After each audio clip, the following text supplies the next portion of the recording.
आज 16 days of activism का आखिरी दिन है और ये दिन पूरी दुनिया में इंसानी हकूक़ के नाम से मनाया जाता है।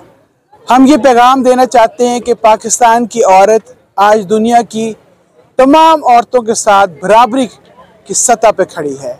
आज पाकिस्तान की औरत सिर्फ मजलूम और तशद्दुद का शिकार औरत नहीं है, वो हर मैदान में मर्दों के साथ मुकाबला कर रही है, बहुत मेहनत और बहुत करेज और कॉन्फिडेंस के साथ।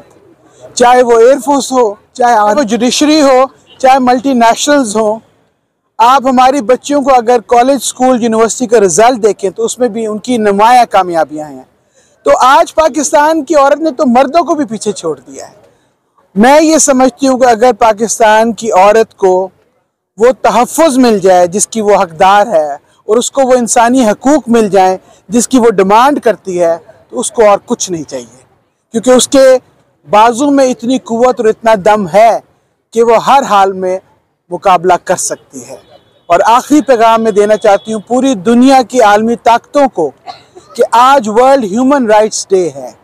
ना भूलें उन मजबूर कश्मीर की औरतों को, ना भूलें उन मजबूर मुसलमान फ़लस्तीनी औरतों को जो जुल्म और बर्बरियत का निशाना हर रोज़ बनती हैं और जिनको आलमी दुनिया आंखें बंद करके तमाशाई बनकर